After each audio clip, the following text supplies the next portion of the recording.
कुछ basic concept बता चुका था जिन प्याजे के बारे में, कहाँ से जो है आप लोगों से एग्ज़ाम में प्रश्न बनाए जा सकते हैं, उनके बारे में भी मैंने आप लोगों से चर्चा किया था। और आज मैं जिन प्याजे से संबंध में कुछ और बातें बताने वाला हूँ। क्या आप लोगों को दिखाई दे रही है स्क्रीन? एक बार मुझे कंफर्म करिए। अच्छा, स्क्रीन ओके, कोई बात नहीं, मैं स्क्रीन शो कर रहा हूँ, एक बार आप देखिएगा इसे।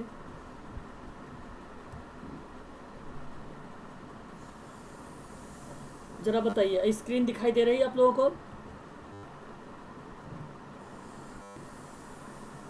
ओके, तो देखिए कल मैंने आप लोगों को जिन प्याजे के बारे में कुछ उसकी अवस्थाओं के बारे में चर्चा किया था। आज मैं आप लोगों से चर्चा करूंगा जिन प्याजे के संज्ञानात्मक संरचनाओं के बारे में। उसने संज्ञानात्मक संरचनाओं में किन किन चीज़ों पर चर्चा किया है उसी के बारे में बताऊंगा मैं आप लोगों से। तो बेसिकली जीन पियाजे ने जो प्रक्रियाएं बताई थी संज्ञानात्मक की संरचना में, वो दो तरीके की बताया था। आप लोगों ने नाम सुना होगा कि भाई दो उप संरचनाएं, जिसको आप कहते हैं, एक का नाम बताते हैं आप अनुकूलन और दूसरे का नाम बताते हैं आप सामंजन। आप लोगों ने सुना होगा। मैं आज आप लोगों को इन्हीं के बारे में चर्चा करूंगा, जिन प्याजे कॉन्सेप्ट पर। ठीक है, तो यहाँ पर आप देखिए जिन प्याजे की संरचना की जो प्रक्रिया है, ये कहा जा रहा है कि पियाजे ने संज्ञानात्मक विकास की जो प्रक्रिया माना है, मुख्य रूप से ये दो बातों पर अहम माना है। और पहला संगठन है, दूसरा अनुकूलन है। और जो संगठन का मतलब बताया है, वो कहा है कि बुद्धि से विभिन्न क्रियाएं, जैसे प्रत्यक्षीकरण होता है, चिंतन होता है, स्मृति होती है, तर्क होता है, ये सभी जो संगठित होकर कार्य करने में, या वातावरण के संबंध में, या आंतरिक वातावरण के संबंध में, या बाह्य वातावरण के संबंध में जब कोई गतिविधि होती है, तो संगठन एक्टिविटीज़ होती है, उसको रिलेट करता है। तो संज्ञानात्मक विकास की प्रक्रिया में आपको दो बातें ध्यान रखनी है, एक संगठन को लेकर और एक अनुकूलन। संगठन ही एक प्रकार का सामंजन की प्रक्रिया कहलाती है। संगठन ही एक प्रकार का क्या कहलाता है? सामंजन की प्रक्रिया कहलाती है। आप समझ में आ रहा है नहीं आप लोगों को? तो हालांकि पियाजे ने जो दो पदों का नाम मैं आपको सबको बताने चल रहा हूँ, वो बहुत इंपॉर्टेंट है। दो पद जो एग्ज़ाम के लिए बहुत इंपॉर्टेंट है। एक पद है इसमें अनुकूलन, जिसको आप लोग कहते हैं अडेप्टेशन को। ठीक है, और अगर मैं आपसे बात करूं दूसरे नंबर का, और ये पहला था अनुकूलन, दूसरे नंबर का जो होता है वो सामंजन होता है। और सामंजन की हिंदी किसी को पता है? भाई तो हिंदी है, ये इसकी शुद्ध हिंदी है। ये सामंजन का मतलब होता है समायोजन। नाम सुना है कि नहीं? सुमन सर बताइए जरा। समायोजन, हाँ, समायोजन एक प्रकार का इसका नाम दिया जाता है। ठीक है, तो आप इसे ध्यान रखिएगा, समायोजन। अभी मैं आप लोगों से इनके बारे में चर्चा करूंगा डीप में, क्या क्या चीज़ें हैं, है ना, इसके बारे में। देखिए, संज्ञानात्मक विकास के पद में किस तरीके से, पद का मतलब है स्टेजेस। तो देखो, संगठन यहाँ पर मैं बार बार आप लोगों को बता, तो ये एक प्रकार का जो संगठन यहाँ पर बताया जा रहा है, वो समायोजन को लेकर बताया जा रहा है। आप इसे ध्यान रखिएगा। ठीक है, ऑर्गेनाइजेशन को लेकर नहीं यहाँ पर बात की जाएगी। ठीक है, आप यहाँ पर ये शब्द लिख सकते हैं, सामंजन। ठीक है सुमन सर, तो आप इसे यहाँ पर मेंशन कर सकते हैं सामंजन को लेकर। अब हम इन्हीं के बारे में बात करेंगे एक एक करके। देखिए, पहले अनुकूलन क्या होता है, पहले एक बार इसको बेसिक समझ लीजिए। एग्जाम में प्रश्न बनाया जाता है, अडेप्टेशन क्या होता है। देखिए, अडेप्टेशन जो होता है वो बच्चों में अपने वातावरण के साथ समायोजन की प्रवृत्ति जन्मजात पाई जाती है। और यही जन्मजात जो प्रवृत्ति होती है, ये बच्चों की इस प्रवृत्ति को हम क्या कहेंगे? एक अनुकूलन की एक्टिविटीज़ कहेंगे। बच्चा अपने आप को अनुकूलित कर ले या संज्ञानात्मक विचार के साथ सामंजस्य स्थापित कर ले, वह आपका अनुकूलन होगा। सिंपल भाषा में अडेप्टेशन क्या होता है? बच्चा अपने आप को अनुकूलित कर रहा है, वातावरण में समायोजित होने की कोशिश कर रहा है। तो जीन पियाजे जी का एक शब्द था, वो ये था कि जब कभी भी संज्ञानात्मक विचार के साथ सामंजस्य स्थापित कर ले तो यह प्रक्रिया कहलाएगी अनुकूलन की। और पियाजे जे का देखिए यहाँ पर स्टेटमेंट क्या कह रहा है कि बच्चों में अपने वातावरण के साथ समायोजन की प्रवृत्ति जन्मजात होती है और बच्चे की इस प्रवृत्ति को अनुकूलन कहा जाता है। और बच्चे के अनुसार बालक के आने वाली प्रारंभिक जीवन है उस जीवन में अनुकूलित करने लगता है। और अनुकूलित का मतलब अपने आप को एडजस्ट करने की कोशिश कर रहा है, अनुकूलित होने की कोशिश कर रहा है, सामंजस्य स्थापित करने की कोशिश कर रहा है बालक। और यह प्रारंभिक जीवन से स्टार्ट होता है, अनुकूलन की एक्टिविटी कहलाती है। जब आप देखिए यहाँ पे, जब बच्चा वातावरण में किसी उद्दीपक परिस्थितियों के सामने होता है तो उस समय उसकी विभिन्न मानसिक क्रियाएं अलग अलग कार्य न करके एक साथ संगठित होकर कार्य करती हैं, तो यह ज्ञान अर्जित कहलाती है। और यह ज्ञान अर्जित की जो प्रक्रिया है ये कहाँ पर आप देख रहे हैं बताइए जरा? अनुकूलन में देख रहे हैं कि नहीं देख रहे हैं आप लोग? बताइए जरा। यह अनुकूलन की प्रक्रिया में आप देख रहे हैं ना? तो अनुकूलन बेसिकली दो ही टाइप में डिवाइड किया गया था, एक था समावेशन, एक था समायोजन। ठीक है, तो यह आप ध्यान रखिएगा, समायोजन और समावेशन दोनों के बारे में भी मैं आप लोगों से चर्चा करूंगा, ये क्या चीज़ें हैं, है ना। तो बस इतनी बातें आप ध्यान रखिए। अनुकूलन किसे कहते हैं? बच्चा अपने आप को अनुकूलित कर लेता है, संज्ञानात्मक विचार के साथ सामंजस्य स्थापित कर लेता है, वह क्या कहलाएगा? आपका अनुकूलन कहलाएगा। ये शब्द ध्यान रखना है आप लोगों को। और बच्चे ने जो अपने वातावरण के साथ समायोजन की प्रवृत्ति जन्मजात देखने को मिली है उसमें बच्चे की प्रवृत्ति क्या कहलाई है? अनुकूलन कहलाई है। ठीक है, तो इसी अनुकूलन के दो पार्ट हैं, एक को कहा जाता है आत्मसात करण और दूसरे को कहा जाता है सामंजन। आत्मसात करण को ही समावेशन का नाम दिया गया है। अब आप यहाँ पर नोट डाउन कर सकते हैं, मेंशन कर सकते हैं समावेशन। क्या आप लोग जानते हैं समावेशन किसे कहते हैं? बताइए जरा, बताइए समावेशन क्या होता है? देखिए, समावेशन साधारण शब्दों में मैं एक चीज़ बताऊँ आप लोग, मेरी आवाज़ क्लियर है क्या? कंफर्म करिए एक बार। हाँ, तो मैं आपको एक चीज़ बताऊँ यहाँ पर। देखिए, समावेशन जो एक्टिविटी है, जो आत्मसातीकरण है, जिसे कोई आप ये समझ लीजिए कि प्रचलित कोई सूचना होगी और उस प्रचलित सूचना को नवीन सूचना में डाल देना, दो सूचनाओं को एक नवीन सूचना बना लेना, एक नया सूचना बना लेना, वही आपका आत्मसातीकरण कहलाता है या समावेशन करता है। ये सीटेट में बहुत बार एग्जाम में प्रश्न पूछा गया था, सीटेट में ये। ठीक है, जीन पियाजे से लेकर। तो आत्मसातकरण का मतलब यही होता है कि पुराने विचारों को नई वस्तुओं में प्रयोग करना आत्मसातीकरण कहलाता है, या आत्मसातकरण कह सकते हो आप, या आप इसे समावेशन कह सकते हो आप। जो प्रचलित योजनाएं हैं उस योजना में आपने क्या कर दिया है? नई जानकारी जोड़ दिया है। तो नई जानकारी जहाँ पे जोड़ने का काम हो रहा है, बताइए क्या हो रहा है? वो आत्मसातकरण का होगा। बताइए, कंफ्यूजन तो नहीं होगा इसमें? आप कोई दिक्कत तो नहीं होगा? बताइए जरा एक बार। सूचना को अपने हिसाब से आप ढाल रहे हैं ना, बना रहे हैं। जैसे आपने सिस्टम बनाया जानवर, तो इसमें आप जानवर का ही नाम लिखेंगे, है ना। तो आप यहाँ पर समायोजित करने की, अब यहाँ पर पक्षी की मैं अगर बात करूँ तो यहाँ पर आपने पक्षी के जितने नाम होंगे उसके आप डालेंगे यहाँ पर, है ना। तो यहाँ आपने क्या किया है? अपने हिसाब से काम करने की कोशिश कर रहे हैं। जो पुरानी जानकारी थी उस जानकारी में नई जानकारी क्या कर रही है भाई? जगह ले रही है ना। जैसे उसमें अगर मैं आपसे बताऊं, पहले आपने कुत्ता लिखा था, बाद में बिल्ली लिख दिया आपने, तो नई जानकारी आपने वहां पे मेंशन कर दिया। तो यह क्या कहलाएगा? आत्मसातीकरण कहलाएगा आपका। ठीक है, अच्छा, अब बात कर लेते हैं सामंजन की। सामंजन का मतलब क्या होता है? बताइए जरा कोई। यह एक प्रकार का आपका समायोजन होता है। ये क्या होता है?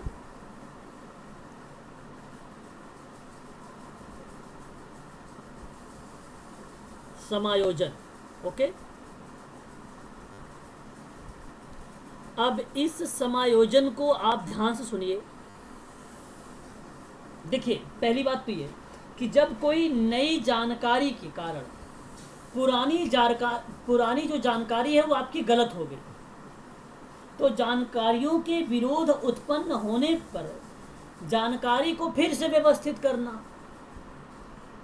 जैसे मान लीजिए केवल कुत्ते के 4 पैर होते हैं, है ना, आपने देखे भाई, ठीक है, कि पैर देखे कुत्ते के भी 2 होते हैं और बिल्ली के भी 2 होते हैं, है ना, और आप यहाँ पर उसमें यहाँ पर ये चीज़ें जो है समायोजन की बात जो है यहाँ पर आपके सही तरीके से नहीं हो पा रही है। आपने नवीन सूचनाओं के आधार पर जो पहले की सूचना थी उसमें बदलाव करने की कोशिश कर रहे हैं आप। तो बदलाव जैसे आपने ये किया कि कुत्ते की जो आवाज़ होती है भौं भौं की आवाज़ होती है, और जो बिल्ली की आवाज़ होती है म्याऊं की आवाज़ होती है। तो हालांकि भाई यहाँ पर आपको मैं जो जानकारी बता रहा हूँ तो आपने आइडेंटिफाई कैसे कर रहे हैं, वो पुरानी जानकारी थी, उस जानकारी में आपने आवाज़ को डाला और आवाज़ के माध्यम से यह जानने के बाद बिल्ली का आपने मतलब बिल्ली देखना और विरोध उत्पन्न होना, बाद में आवाज़ के आधार पर जब आपने उसके अंदर की प्रतिक्रियाओं को आपने जाना तो यह एक प्रकार का क्या कहलाया है, आपका समायोजन कहलाया है। साधारण शब्दों में आप ये समझ लीजिए कि नवीन सूचना के आधार पर पूर्व सूचना में बदलाव समायोजन कहलाता है, और जो प्रचलित सूचना है उस सूचना को नवीन सूचना में डाल देना, यानी 2 सूचनाओं को एक नवीन सूचना बना देना आत्मसात कहलाएगा। और जब आप कोई नई सूचना के आधार पर पुरानी सूचना को बदलाव करते हैं तो वह आपका समायोजन कहलाएगा। नवीन जानकारी को शामिल करने के लिए जो वर्तमान में आपका स्कीमा है, जो अवधारणा है, उसमें बदलाव की प्रक्रिया क्या कहलाएगी आपकी, बताइए जरा।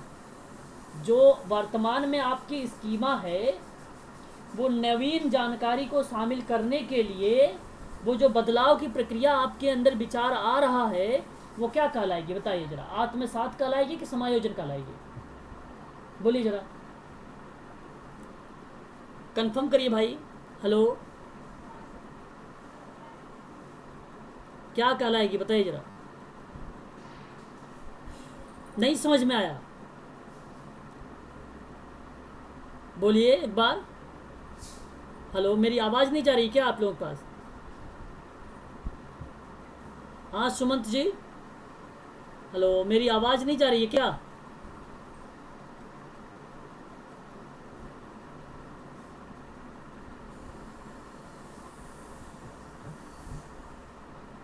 आपको यहाँ पर ये ध्यान रखना है समावेशन में कि जो आपकी प्रचलित या जो 2 सूचनाएं होंगी उसको नवीन सूचना में बदल लेना होगा, और जो समायोजन होगा वह नवीन सूचना के आधार पर पुरानी सूचना में आपने बदलाव किया है तो वह समायोजन कहलाएगा। बस इतनी बातें आप लोगों को यहाँ पर ध्यान रखना है। चलिए मैं आगे बढ़ता हूँ इसी क्रम में। आत्मसातीकरण क्या होता है, देखिए जरा, एक ऐसी प्रक्रिया है जिसमें बालक, ठीक है, जिसमें बालक किसी समस्या का समाधान करने के लिए पहले सीखी हुई योजनाओं या मानसिक प्रक्रियाओं का सहारा लेता है। यह एक जीव वैज्ञानिक प्रक्रिया है। आत्मसातकरण कहो या आप इसे समावेशन कहो, तो इसको हम उदाहरण के माध्यम से इस तरीके से समझते हैं कि जब हम भोजन करते हैं तो मूल रूप से भोजन हमारे भीतर नहीं रह पाता है, बल्कि भोजन से बना हुआ रक्त हमारी मांसपेशियों में इस प्रकार समा जाता है कि जिससे हमारी मांसपेशियों की जो संरचनाएं होती हैं वो आकार में बदल जाती हैं। तो वही आपकी प्रक्रिया क्या कहलाई है, समावेशन कहलाई है, आत्मसात की प्रक्रिया कहलाई है, ठीक है।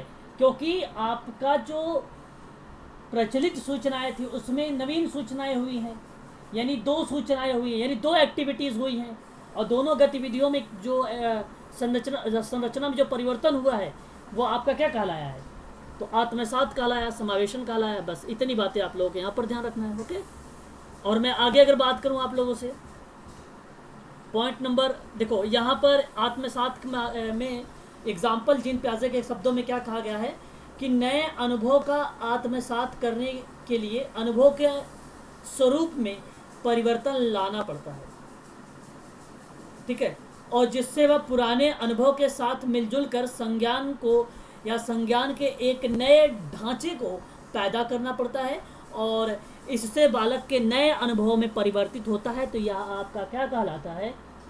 समावेशन कहलाता है। ये बात आपको ध्यान रखना है यहाँ पर। और नेक्स्ट बात करता हूँ मैं सामंजन।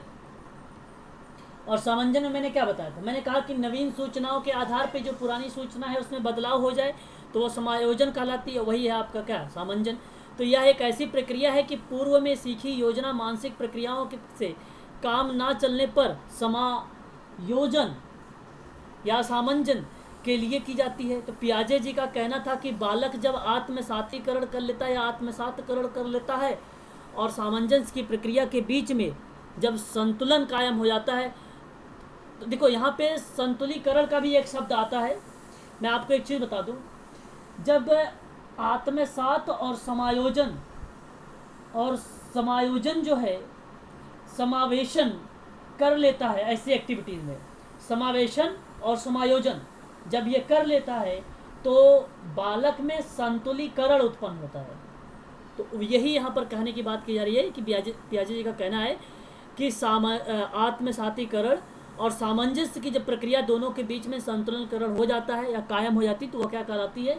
संतुलीकरण कहलाती है। ठीक है, यहाँ पर आप देखिए नीचे क्या लिखा हुआ है कि जब बच्चे के सामने कोई भी नई समस्या होती है तो उसमें संज्ञानात्मक असंतुलन उत्पन्न होता है और उस असंतुलन को दूर करने के लिए आत्मसातकरण या सामंजन या दोनों प्रक्रियाओं का आरंभ होना स्टार्ट होता है या प्रारंभ करना स्टार्ट कर देता है। तो बस आपको यही चीज़ें यहाँ पर ध्यान रखना है। और समावेशन सबसे अच्छा वर्णन कहाँ पर करता है, आप इसे ध्यान में रखिएगा कि जो समावेशन है यह एक ऐसा दर्शन है जो सभी बालकों को नियमित विद्यालय के प्रणाली में क्या करता है? समान शिक्षा प्राप्त करने के अधिकारों को देता है। तो समावेशन एक प्रकार की नियमित विद्यालय की प्रणाली के अंतर्गत आता है। आप ध्यान रखिएगा कौन सा आता है? समावेशन आता है। ठीक है, नियमित प्रणाली में, ठीक है, नियमित विद्यालय की प्रणाली में आती है। ओके, ये चीज़ें आप लोग ध्यान रखना। अच्छा, ये तो आपको समझ में आ गया होगा भाई। ठीक है, अब देखिए संज्ञानात्मक संरचना में पियाजे जी के अनुसार क्या कहा जा रहा है कि संज्ञानात्मक संरचना के तात्पर्य में बालक का मानसिक संगठन जो अर्थात बुद्धि में संलिप्त विभिन्न क्रियाएं जैसे प्रत्यक्षीकरण, स्मृति, चिंतन, तर्क इत्यादि जो चीज़ें आती है, कार्य करने की गतिविधि जो आती है वह वातावरण से ही होता है। तो वातावरण में अनुकूलन करने की बात आती है और अनुकूलन बेसिकली दो टाइप के होते हैं, है ना। हालांकि इसको तीन प्रकार के भी आप कह सकते हो, जैसे समावेशन, समायोजन और संतुलीकरण भी तीन प्रकार हो जाएंगे ऐसे, है ना। बेसिकली दो ही टाइप के मिलते हैं बुकों में। ठीक है, तो आप इसे ध्यान रखिएगा। अच्छा, मानसिक प्रक्रिया आप यहाँ पर समझिएगा जरा। बालक का समस्या समाधान किए जाने की जो चिंतन को मानसिक प्रक्रिया कहते हैं। जो बालक है वह बालक के द्वारा जो समस्या समाधान के लिए किए जाने वाला जो थिंकिंग है, जो चिंतन है, वह मानसिक प्रक्रिया कहलाती है। ये एग्जाम में प्रश्न बनाए जाते हैं, तो मैं आपको बताऊं ये ऑप्शन में ज़रूर मिलता है मानसिक प्रक्रिया, है ना। देखिए कोई ज्वाइन हो रहे हैं, मैं उनको ज्वाइन कर रहा हूँ। ठीक है, तो आप लोग इसे ध्यान में रखिएगा। ओके, अच्छा यहाँ पर बात करूँ स्कीम्स के, तो स्कीम में आप एक शब्द ध्यान से सुनिए। यह बालक के द्वारा समस्या समाधान के लिए किए गए चिंतन का अभिव्यक्त रूप होता है स्कीम, और मानसिक संक्रियाओं का अभिव्यक्त रूप में ही क्या कहलाती है? स्कीम कहलाती है। अच्छा, आप लोगों ने स्कीम तो नहीं, आप लोगों ने स्कीमा का नाम सुना होगा, है ना भाई। और स्कीमा क्या है? स्कीमा एक प्रकार से जहां पर बच्चों की सूचनाओं के छोटे छोटे खंडों में जिसे वह अपनी जानकारी के आधार पर सुव्यवस्थित करने का या क्रमबद्ध तरीके से रखने के लिए बनाता है। ऐसी कंडीशन पर, जैसे मैं कहूँ अगर एक कोई सारणी बना दूँ और वो सारणी जैसे जानवर का एक तरफ कर देता हूँ आप लोगों को। अभी मैंने एक एग्जांपल दिया था आप लोगों को, है ना, जानवर हो जाए, भोजन अगर मैं कर दूँ इधर, ठीक है, ठीक है, एक मिनट, और उसके बाद लेखन की एक्टिविटी में कर दूँ, है ना। इस तरीके से मैंने क्या किया है, डिवाइड किया है भाई क्रमबद्धता से। तो आपने जानवर में भाई कुत्ते, बिल्ली, हिरन इत्यादि का नाम लिखना शुरू कर दिया। भोजन में आपने क्या लिखा भाई, यहाँ पर लिखा रोटी सब्जी, है ना। लेखन की प्रक्रिया में क्या लिखा आपने, कॉपी पेन लिखा। और पाठ्य में अगर मैं आपसे बात करूँ तो पाठ्य चीज़ों में क्या क्या आती है भाई, तो पाठ्य में आपने कहा कि भाई किताब हो गया, चालीसा हो गया, रामायण हो गया, इत्यादि चीज़ों को आपने लिखा। तो यह एक प्रकार की बच्चों की जो सूचनाएं थी, छोटे छोटे भागों में आपने क्या क्या खंडित किया है। जिसे जानवर के रूप में खंड कर दिया आपने, एक प्रकार से भोजन के रूप में, लेखन के रूप में, पाठन के, बहुत सारे एक्टिविटीज़ होते हैं, उन सबको कर सकते हो आप, जिसे वह अपनी जानकारी को सुव्यवस्थित और क्रमबद्ध ढंग से वो क्या कर सके, उसके बारे में रख सके वो।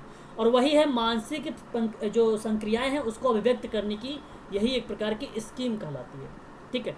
तो ये चीज़ें आपको ध्यान में रखना होगा स्कीम के बारे में। ओके, चलिए मैं आगे अब बात करता हूँ नेक्स्ट पॉइंट पर, ठीक है। और यहाँ पर देखिए जीन पियाजे के बारे में अवस्थाएं आपको मैं बता चुका हूँ कल, बस शर्तें आपको यहाँ पे रिलेट करवा देता हूँ, एक बार याद करवा देता हूँ कि कौन कौन सी अवस्थाएं होती हैं। आप लोग जानते हैं संवेदी पेशी अवस्था होती है, इंद्रिय जनित अवस्था होती है, और इस अवस्था की जो आयु की जो एज है 0 से 7 वर्ष है ना।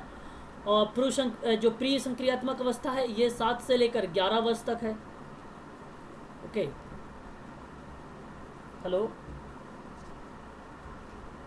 हेलो, आवाज़ जा रही है आप लोगों के पास?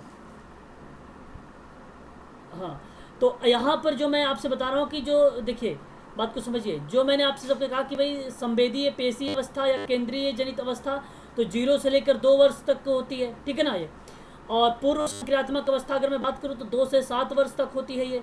और पूर्व मूर्त संक्रियात्मक अवस्था की अगर मैं बात करूँ तो मूर्त एक प्रकार का कौन सी स्टेजेस की बात करता है, 7 से 11 वर्ष की स्टेजेस की बात करता है। और औपचारिक की बात करें या अनौपचारिक की बात करूँ तो 11 से लेकर 18 वर्ष के बीच की बात करता है। आप इसे ध्यान में रखिएगा, है ना। ये 4 अवस्थाएं हैं और इन अवस्थाओं को क्रम में लगाने को लेकर एग्जाम में प्रश्न पूछा जा सकता है आप लोगों से, ठीक है। चलिए मैं आगे बढ़ता हूँ। देखिए अभी तक आप लोगों ने देखा जीन पियाजे के बारे में कुछ जो संरचनात्मक क्रियाविधि इसने बताई थी संज्ञानात्मक में जीन पियाजे ने, अनुकूलन को लेकर, समावेशन और आत्मसात को लेकर, समायोजन या सामंजन को लेकर, और संतुलीकरण के बारे में। अब आप देखेंगे जीन पियाजे का नैतिक विकास का सिद्धांत। नैतिक विकास का सिद्धांत जीन पियाजे ने भी दिया है।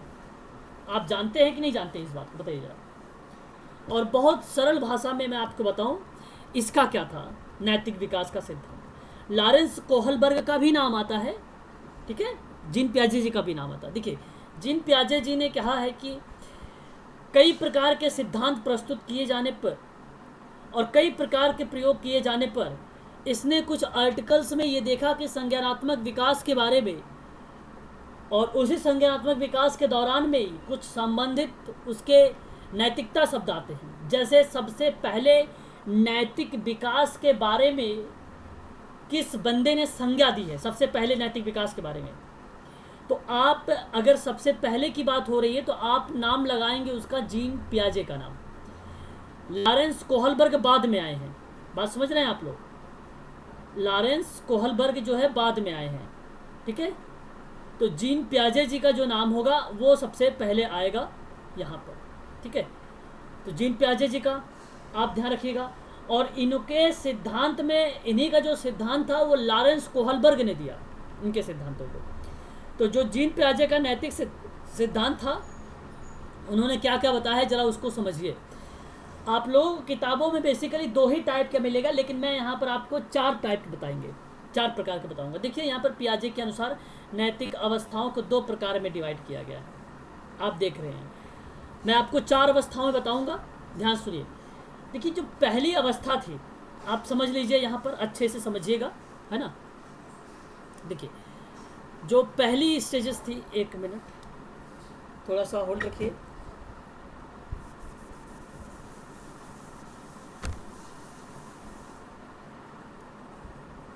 चलिए, पहली अवस्था जो थी, आप इसे समझिए ढंग से।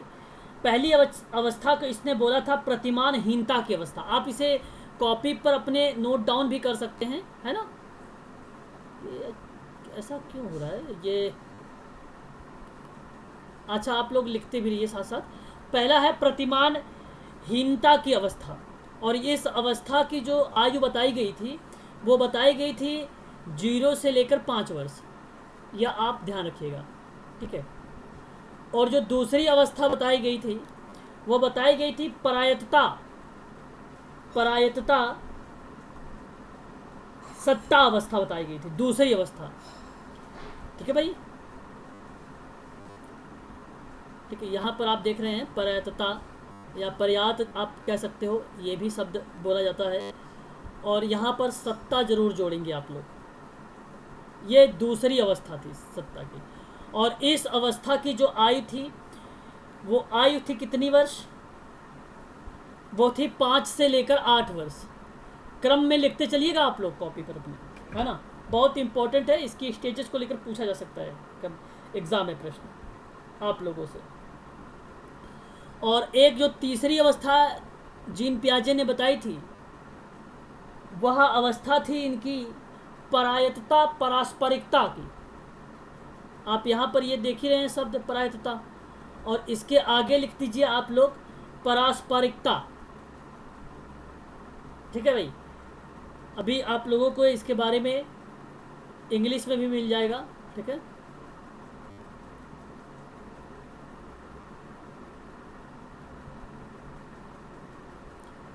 ये स्क्रीन जो है मेरी ना डब कर रही है, थोड़ा सा इधर उधर, ठीक है, मूव कर रही है।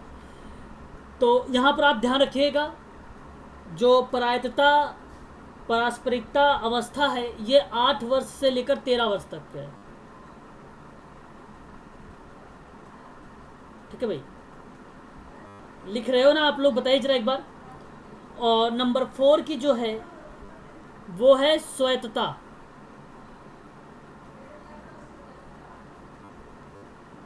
स्वायत्तता बोल सकते हो आप इसे, है ना। स्वायत्तता किशोर अवस्था इसको बोला गया है। इसको क्या बोला है इसने? किशोर अवस्था बोला है। और इसकी जो आयु होगी वो 13 से प्लस होगी, ठीक है, 13 प्लस होगी। ये 4 अवस्थाएं हैं जो आप लोग देख रहे हैं जीन पियाजे के, 4 अवस्थाओं का नाम नैतिक विकास में, मॉरल डेवलपमेंट में। अब आप एक एक करके समझिए जरा। जो यहाँ पर प्रतिमानहीनता का अवस्था मैंने आपको बताया है, इसमें जानते हैं आप लोग क्या होता है? समझिए, इसमें बताया था जीन पियाजे ने कि बालक के अंदर कोई मॉरलिटी नहीं पाई जाती है, और लॉरेंस कोहलबर्ग ने 4 वर्ष ही लिया है, नो मॉरलिटी नो सोसाइटी। और जीन पियाजे जी ने कितना लिया है? 5 वर्ष लिया है। तो यह प्रतिमानहीनता की अवस्था है, इसमें आवश्यकता केंद्रित होती है, तो बच्चा सेंट्रल्ड होता है, बच्चा नीड सेंट्रल्ड होता है, ये आप ध्यान रखिए। उसकी उसे आवश्यकताएं होती हैं लोगों की, और यही कारण है इसे प्रतिमानहीनता की अवस्था कहा गया। यहाँ पर मैं आपको 3 बातें बता रहा हूँ, 3 की तीनों बातें याद रखिए। पहली अवस्था, पहली बात, नैतिक विकास के अंतर्गत ये नहीं आएगा। दूसरी बात, आवश्यकता केंद्रित होगी। तीसरी बात, यहाँ पर जो बच्चा होगा वो नीड पे आधारित होगा या नीड सेंट्रल्ड होगा। ये 3 बातें आपको ध्यान रखना है इसमें। क्लियर हो गया आपका? जरा क्लियर हो गया? तो फिर दूसरी अवस्था देखिए, अगर क्लियर हो गया है तो। दूसरी अवस्था में जीन पियाजे ने कहा परायतता सत्ता की अवस्था ये, और इसकी एज जो है 5 से 8 वर्ष है। इसमें बच्चा क्या करता है? नैतिकता को फॉलो करने लगता है। पहली चीज, नैतिकता को मानने लगता है। और अगर आप उस बच्चे की प्रशंसा करते हैं, उसे पुरस्कार देते हैं, तो वह बच्चा कार्य को बहुत तीव्र गति से करेगा या कार्यों में वृद्धि करेगा। है ना, पॉजिटिव पॉइंट ऑफ व्यू से। तो यहाँ पर आप ऐसा भी ना सोचें कि नेगेटिव पॉइंट नहीं आएगा इसमें, तो इसमें नेगेटिव पॉइंट भी इन्वॉल्व की गई है। तो परायतता सत्ता में जीन पियाजे जी ये भी कहते थे कि इसमें बालक में प्रशंसा, दंड और पुरस्कार की अवहेलना भी देखने को मिलती है इसमें। तो दंड की अवहेलना किस में मिलती है भाई? जीन पियाजे की कौन सी अवस्था में? नैतिक विकास की जीन पियाजे की कौन सी अवस्था है वो? तो वो है आपकी परायतता सत्ता अवस्था कहलाती है, यह आपको ध्यान रखना है। ये दूसरी पॉइंट थी। नंबर थर्ड पॉइंट की बात करता हूं। अच्छा, एक चीज और इसमें बता दूं मैं आपको, जो पारस्परिकता की बात हो रही है यहाँ पर, जिसे अगर सॉरी मैं पहले भी इसी को बताता हूँ परायता सत्ता के बारे में ही। इसमें एक बात और याद रखना कि बच्चा स्वयं से कार्य नहीं करता है, इसमें उसे फोर्स किया जाता है। फोर्स का मतलब उसे प्रेस किया जाता है कि भाई करो करो करो काम। तो ये भी अवस्था क्या है? यही कहलाती है। और ये जो आपने कृत्रिम नैतिकता की अवस्था, जैसे आर्टिफिशियल नैतिकता की अवस्था किसे कहते हैं आप? कृत्रिम वाला, तो बनावटी जो टाइप का है वो दूसरी स्टेजेस है, इसी को कहा जाता है। ठीक है, याद रखना का परायतता सत्ता की अवस्था को ही बोला जाता है इसे। अब देखिए तीसरी क्यों, यहाँ पर अगर मैं तीसरी की बात करूँ तो तीसरा कहता है कि परायतता पारस्परिकता की अवस्था है ये। अच्छा, ये पारस्परिकता का मतलब क्या है आप समझिए जरा। यहाँ बच्चे में ना वास्तविक चीज़ों को रिलेट करना था, जैसे वास्तविकता की ज्ञान हो जाए, और वास्तविकता की आयु, अच्छा बुरा, सही गलत,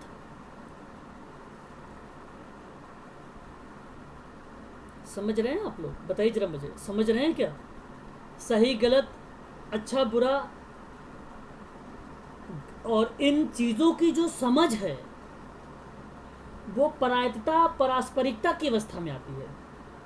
और आप लोगों को मैं एक चीज़ बताना यहाँ पर चाहूँगा लॉरेंस कोहलबर्ग के सिद्धांत में, और ये मैं कल आप लोगों को बताऊँगा, तो और आप लोगों को और अच्छे से लॉरेंस कोहलबर्ग के बारे में समझ में आएगा। कल कौन सा डे है बताइए जरा, डे कौन सा है कल?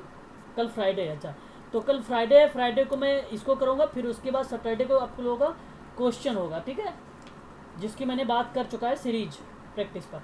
तो ध्यान सुनिए, जो इन्होंने कहा कि भाई नैतिकता की बात होती है, वास्तविकता की बात होती है, अच्छा बुरा सही गलत की समझ होती है, तो परंपरागत स्तर पे लॉरेंस कोहलबर्ग ने जब मॉरल डेवलपमेंट बताया था सेकंड वाला लेवल में, तो उसमें दो अवस्थाएं बताई थी उसने। एक को बताया था अच्छा लड़का अच्छी लड़की, इस तरीके की अवस्थाएं जो हैं लॉरेंस कोहलबर्ग ने दूसरी स्टेजेस में बताया था।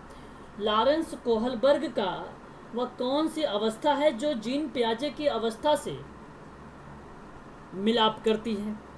सही गलत और सही लड़का या सही अच्छी लड़की, ऐसी अभिमुखता के बारे में कौन सी जीन पियाजे की जो अवस्था है वो रिलेट कर रही है। तो आप ध्यान रखना, यहाँ पर जो परायिकता की पारस्परिकता अवस्था है यही आपका मैच कर रहा है यहाँ पर, और ये सामूहिक स्वीकृति देता है। अच्छा बच्चा हो या सामाजिक नियमों के बारे में, इन सभी चीज़ों के बारे में कहाँ पे रिलेट हो रही है जीन पियाजे जी का स्तर, सॉरी लॉरेंस कोहलबर्ग का जो लेवल है स्तर, वो मैच कर रहा है यहाँ पर थर्ड स्टेजेस पे, थर्ड अवस्था पे, परायता पारस्परिकता की अवस्था पर। ठीक है, तो ये है बात आप लोगों को ध्यान में रखना है। ठीक है भाई, अच्छा कोई दिक्कत तो नहीं है आप लोगों को? चलिए फिर मैं आगे बढ़ूँ, अगर दिक्कत नहीं है तो फिर मैं आगे बढ़ता हूँ भाई, है ना। तो यहाँ पर ध्यान से सुनिएगा आप लोग, और यहाँ आपकी पॉइंट नंबर 4 यानी अवस्था नंबर 4, ये थी स्वायत्तता किशोर अवस्था, और ये 13 से ऊपर थी। इसमें स्वतंत्र महसूस करता था बच्चा, सामाजिक मूल्य स्वतंत्रता आ जाती थी बच्चे में, सामाजिक कर्तव्य को मानने लगता था बच्चा, और आपको बताऊं मैं तो सामाजिक उत्तरदायित्व को समझने लगता था बच्चा, सामाजिक निर्णय लेने का कार्य भी करने लगता था बच्चा, तो यहाँ आप देख रहे हैं लॉरेंस कोहलबर्ग की अवस्थाओं पे अगर मैं रिलेट करूँ आप लोगों से, तो आपने उनका थर्ड स्तर पर जो पश्च परंपरागत स्तर था, जिसको आत्म अंगीकरण भी कहा गया था, 13 से 18 वर्ष की आयु उसने बताई थी, लेकिन यहाँ पे 13 से प्लस है। तो सामाजिक संविदा की इस अभिमुखता के बारे में बात किया था और सार्वभौमिक नैतिकता के बारे में बात किया था। स्तर नंबर 3 जो है मैच कर रहा है इसका अवस्था नंबर 4 से। मैच हो रहा है कि नहीं हो रहा है? तो एक बार मुझे बताइए जरा, मैच हो रहा है ना? तो वहाँ आप लोगों को, अच्छा मैं आप कल जो क्लास में बताऊंगा ना, तो आप लॉरेंस कोहलबर्ग के समझ जाएंगे। तो यहाँ पे मैं आप सबसे पूछूंगा, रिलेट करना फटाफट फिर, ठीक है? फिर मैं कल वाली क्लास में आप लोगों से पूछूंगा ये चीज़ें। तो यहाँ जो सामाजिक निर्णय या सामाजिक उत्तरदायित्व को समझने लगना या सामाजिक कर्तव्य या सामाजिक मूल्यों की स्वतंत्रता जो आ जाती है, वो स्वायत्तता किशोर अवस्था के अंतर्गत आती है। इसलिए आपका यहाँ पर जो जवाब होगा यही आपका सही माना जाएगा, स्वायत्तता किशोर अवस्था को, ठीक है भाई? तो लॉरेंस कोहलबर्ग के बारे में जो है नैतिक विकास के सिद्धांतों को जो जीन पियाजे जी ने बताया था, क्या आप जानते हैं जीन पियाजे जी के जो किताब का नाम था वो क्या था, जिसके बारे में जीन पियाजे जी ने यहाँ पर अच्छे से जिक्र किया है? थोड़ा सा एक बार होल्ड रखिएगा। तो यहाँ आपको मैं यह बताना चाह रहा था कि आप लोगों ने नाम सुना है जीन पियाजे जी की किताब का नाम बताइए जरा, अगर पता है तो आप लोगों को। जीन पियाजे की पुस्तक का नाम पता है तो बताइए। ओके, हाँ, अच्छा, द लैंग्वेज ऑफ थॉट, अच्छा, ऑफ द चाइल्ड, ओके। और यहाँ पर जो नैतिक विकास के सिद्धांतों पर मैं चर्चा आप लोगों से कर रहा हूँ, इन सिद्धांतों को जो लिखा था वो किताब थी मोरल जजमेंट, ठीक है? क्या आप अपने कॉपी पर नोट डाउन इसे कर लीजिए। मोरल जजमेंट जो किताब थी वो जीन पियाजे की प्रसिद्ध पुस्तक थी। इसी पुस्तकों में ही इसके बारे में, नैतिकता विकास के बारे में जिक्र किया गया है। तो moral judgement of the child से लिया गया था ये किताब और वहीं से ये चीज़ें आई थी। तो यह सिद्धांत बेसिकली, जैसे अगर मैं आपसे बात करूं तो जिसे मुख्यतः कंचा का नाम सुना आप लोगों ने? कंचा जानते हो? कंचा जो छोटे बच्चे खेलते हैं, नाम सुना है कंचा? हाँ, तो यहाँ पर कंचा खेलने वाले कुछ बालकों को प्रेरित करता है ये सिद्धांत इनका। और ये सिद्धांत जो है प्रतिपादित करने के लिए पियाजे ने अवलोकन और साक्षात्कार और जांच पड़ताल की जो विधि थी उसका प्रयोग किया था इस सिद्धांत में। तो यह बात आप लोगों को यहाँ पर ध्यान रखना होगा, ठीक है? इनके जो कुछ टर्मोलॉजी शब्द आते हैं एग्जाम में, हालांकि पूछे जाते हैं, जैसे कभी कभी प्रश्न ये भी पूछ सकता है आपसे कि बताइए जरा संक्रिया क्या होती है। तो संक्रिया के बारे में जब भी आपसे कभी कोई व्यक्ति प्रश्न पूछे या कभी एग्जाम में प्रश्न आए, तो आप सीधा कह देना कि किसी वस्तु को बिगाड़ कर या तोड़ फोड़ कर पहले जैसा करने की कोशिश करें। और आपने दो मैंने सिद्धांत बताए थे आप लोगों को, अगर याद है आप लोगों को, तो अवस्थाओं के बारे में जो जीन पियाजे की अवस्था थी, एक का नाम दिया गया था कि भाई पूर्व संक्रियात्मक अवस्था, है ना, मूर्त संक्रियात्मक अवस्था, ठोस संक्रियात्मक अवस्था। तो जाहिर सी बात है बच्चा नन्हा वैज्ञानिक क्यों है? क्योंकि तोड़ फोड़ कर लेता है, बिगाड़ कर लेता है, और ऐसे व्यक्ति को वैज्ञानिक कहा जाता है, ठीक है? यह एक शब्द संक्रिया आप लोगों के एग्जाम में पूछा जा सकता है। दूसरा वस्तु अस्थायित्व, और ये मैं आप सबको बहुत भली भांति तरीके से बता चुका हूं कि वस्तु अस्थायित्व होता क्या है भाई, बताइए जरा। वस्तु अस्थायित्व क्या होता है भाई? वस्तु भले ही आंखों से ओझल हो जाए लेकिन उसका अस्तित्व रहता है, और यह एक प्रकार का वस्तु अस्थायित्व को रिलेट करता है। यह चीज़ आप ध्यान रखिएगा, इसको ये भी एग्जाम में पूछा जा सकता है। मूल प्रवृत्ति किसे कहते हैं भाई? देखो मैंने कुछ की वर्ड्स बता रहा हूँ जो वर्डों से भी यूजीसी में प्रश्न बनाए, DSSB में प्रश्न बनाए जा सकते हैं, है ना? तो जो मूल प्रवृत्ति होती है, जैसे जन्मजात होती है ये, और ये किसी अधिगम का परिणाम नहीं होता, जैसे रोना, हंसना, खेलना, मुस्कुराना इत्यादि जो क्रियाविधि है या मैकडूगल के द्वारा बताई गई थी, तो मूल प्रत्यावात्मक इसको बोला जाता है। तो ये यूज़ होता है संज्ञानात्मक विकास के सिद्धांत में, ठीक है, ये चीज़ भी आप याद रखिए। एक शब्द से प्रश्न ये भी बनता है, जीववाद किसे कहते हैं, जीववाद, ठीक है भाई, समझते चलिए आप लोग। देखो जीववाद, आप ध्यान से सुनिए, बच्चों को या भ्रम हो जाता है कि बच्चों को यह भ्रम हो जाता है कि उनके आसपास की जो वस्तुएं हैं एवं खेल खिलौने जो हैं वो जीवित हैं, तो इसे हम जीववाद कहते हैं। खेल खिलौने भी जीवित हैं और यही शब्द जो है जीववाद कहलाता है ना। सरल शब्दों में आप लोग जान रहे हैं ये सारी की सारी बातें, है ना। और आपको एक शब्द और बताऊं, परावर्तित क्रिया होती है। तो परावर्तित क्रिया भी, हालांकि ये भी एग्ज़ाम में प्रश्न में या ऑप्शन में आप लोगों को देखने को मिल सकता है ऐसी चीज़ें, ऑप्शन परावर्तित क्रिया। और परावर्तित क्रिया किसे कहते हैं भाई, तो बालक जिस क्रिया को सीख जाता है उसी को बार बार दोहरा कर खुश होता है, तो इसे ही परावर्तित क्रिया कहते हैं। समझ गए बात मेरी, कि बालक जिस क्रिया को सीख जाता है उसी क्रिया को बार बार दोहरा कर खुश अगर होता है तो उसे परावर्तित क्रिया कही जाती है। यह आपको ध्यान रखना है। और एक शब्द है पलटावी ज्ञान, जिसको आप कहते हैं आबिलोमिता बोलते हैं भी है, ठीक है, आप इसे भी ध्यान रखिएगा। उल्टा, जैसे आप लोगों को समझ में आ रहा होगा, ठीक है ना, इन रिलेशंस बोलते हैं, इसको क्या बोलते हैं इंग्लिश में भाई, बताइए जरा। अविलोपता को इंग्लिश में क्या बोलते हैं,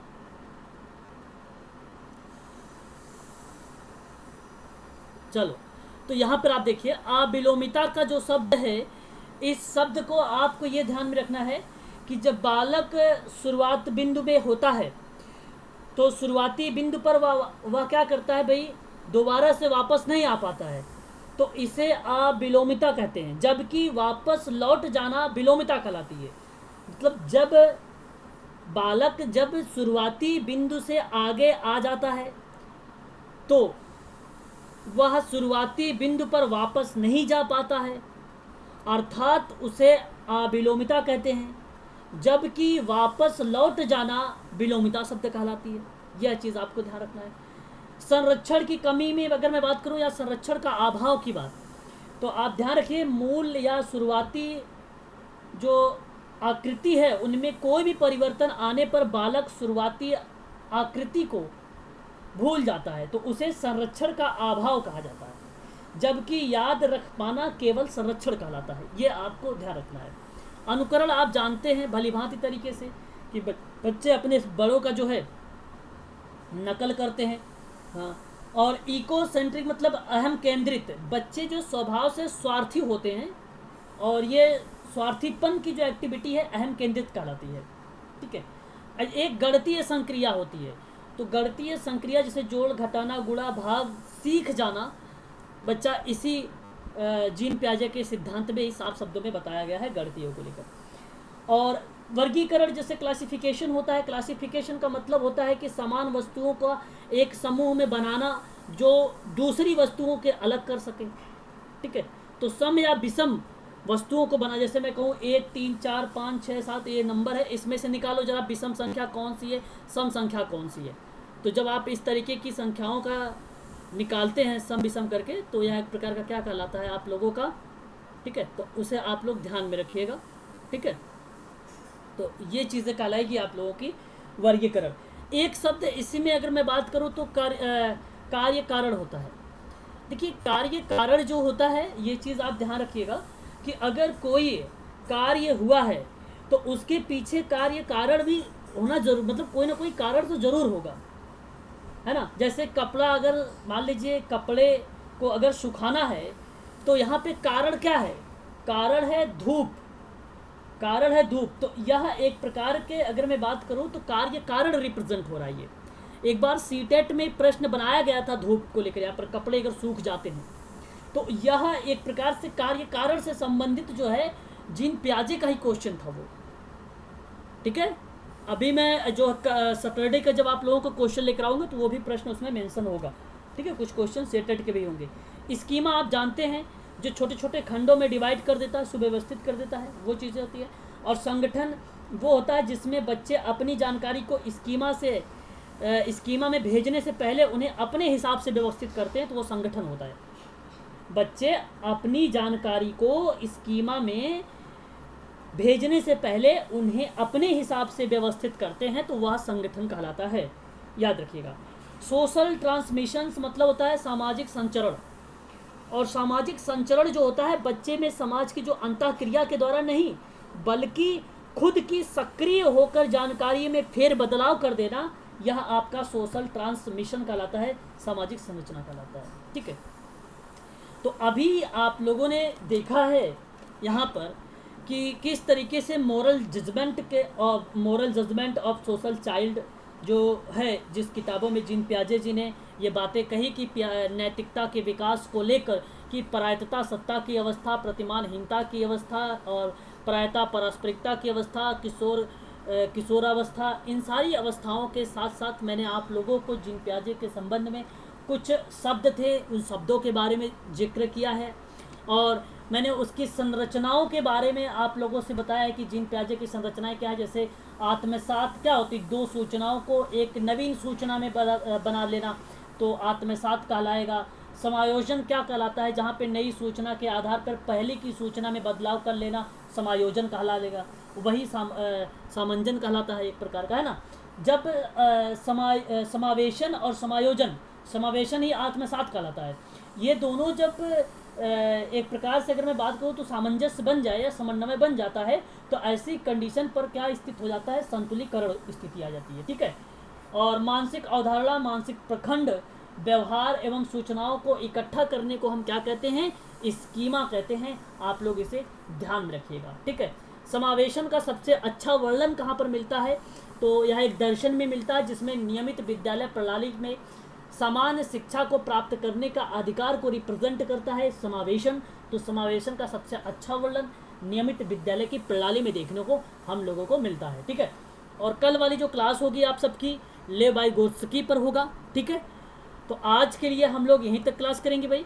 ठीक है, कोई डाउट वगैरह है तो आप लोग पूछिए अब मुझसे।